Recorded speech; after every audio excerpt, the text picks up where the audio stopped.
Assalamu alaikum, my brothers and sisters. Today is day 25 of Ramadan.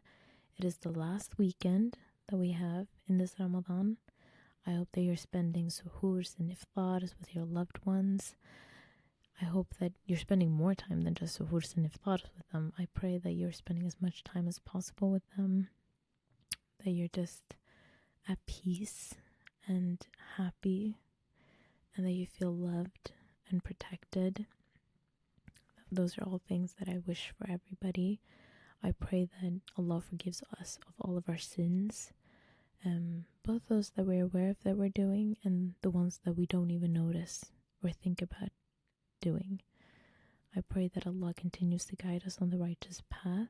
I pray that, inshallah, you will have an easy fast these last few days. And I pray that all of your du'as are being accepted. And yeah, inshallah, these last few days will be good.